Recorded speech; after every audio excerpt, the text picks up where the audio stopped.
Kalau ibu lahiran di rumah sakit nggak mau nunggu. Jadi gue konsul ke dokter, udah 3 rumah sakit, 3 dokter yang berbeda itu ngomong, kamu nggak bisa nih lahiran normal, ini harus sesar nih karena BB-nya gede banget sih bayi. Pokoknya takut.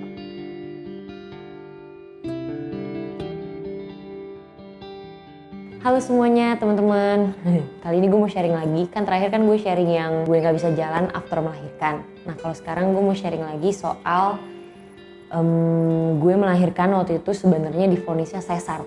Nah jadi gini ceritanya, gue hamil masuk ke 7 bulan kalau nggak salah, itu kandungan gue sudah bisa dibilang besar. Jadi gue konsul ke dokter, udah 3 rumah sakit dan 3 dokter yang berbeda itu ngomong, kamu nggak bisa nih lahiran normal, ini harus sesar nih karena BB-nya gede banget sih bayi. Pokoknya ditakut-takutin gitu deh. Gue nggak menjudge sesar itu bagaimana, cuman jujur aja gue takut. Jadi gue kayak berusaha untuk mencari dokter lain yang pro normal. Tapi gue pergi ke rumah sakit sini, semuanya ngomong sama, Bu, BB anaknya besar ini, gak bisa ini normal, harus sesar. Kayak serem banget. Terus di sisi lain ada juga satu dokter yang ngomong kayak gini, Bu saya terangin ya, karena nanti ibu melahirkan dalam kondisi pandemi seperti ini, kalau ibu lahiran di rumah sakit gak mau nunggu. Di rumah sakit ini gak mau nunggu. Dan setahu saya di rumah sakit lain pun seperti itu, Bu. Gue tanya, maksudnya gimana dok? Ya jadi kalau misalnya kontraksinya kelamaan atau kayak bukaannya kelamaan, itu dokter dan lain-lainnya tuh gak mau nunggu. Jadi langsung eksekusi sesar. Itu yang kata dokternya ngomong ke gue. Jadi gue kayak, serem banget, gue gak mau. Pokoknya gue cari.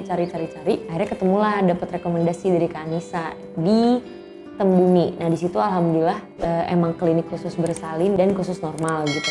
Nah di sini gue cuma mau share, maksudnya kalian gak apa-apa kok sebelum lahiran, sebelum tanggalnya kalian melahirkan itu, kalian gak apa-apa kok cari dulu dokter yang membuat kalian nyaman. Karena menurut gue dan teman-teman gue yang ngomong ke gue gitu, sebisa mungkin kalian lahiran itu nyaman. Jadi misalnya kalian ketemu dokter yang menurut kalian gak cocok, ya gak apa-apa sih nyari dulu sampai kalian nemu.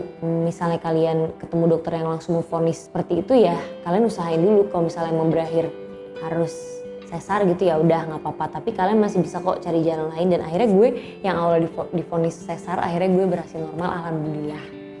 Padahal BB anak gue memang bisa dibilang berat, tapi alhamdulillah itu karena gue cari-cari lagi terus menemukan yang pas gitu.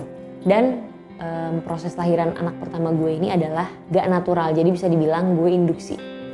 Gue bakal cerita proses lahiran gue induksi itu di next video, jadi tungguin ya teman-teman.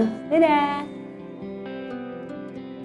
Udah ngomong gitu kan, di situ gue stres banget, kayak induksi gak mau karena berpuluh-puluh kali lipat mulesnya gitu loh, sakitnya tuh berpuluh-puluh kali lipat. Kontraksi hebat sampai jam 3 pagi. Dan dicek pembukaan, tiba-tiba gue udah pembukaan 8,